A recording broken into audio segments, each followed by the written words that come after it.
గోదానం చేస్తే వైకుంఠ ప్రాప్తి కలుగుతుందని మన పెద్దలు పురాణ సాంప్రదాయాలు చెబుతుంటారు.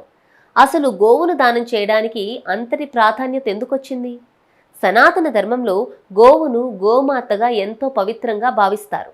గోవు ద్వారా లభించే పాలు, పెరుగు, నెయ్యి వంటి వాటిని పూజా కార్యక్రమాల్లో ఉపయోగించడం వల్ల గోవును ధర్మంతో అనుసంధానించారు.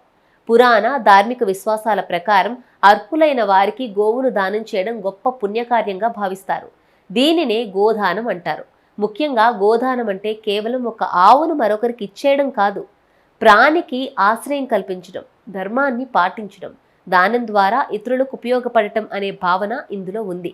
కొన్ని పురాణ కథనాల్లో గోదానం చేసిన వారికి పుణ్యం లభించి మరణానంతరం శుభగతి కలుగుతుందని విశ్వాసం.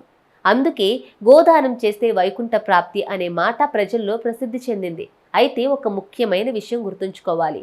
గోదానం చేస్తే తప్పకుండా వైకుంఠం లభిస్తుంది అని శాస్త్రీయంగా నిరూపించగల విషయం లేదు.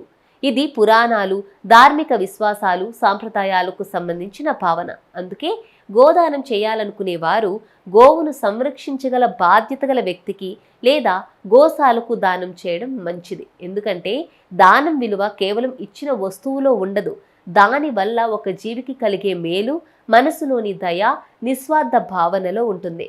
గోమాతను గౌరవించండి, జీవకారుణ్యాన్ని పాటించండి. అదే నిజమైన ధర్మం.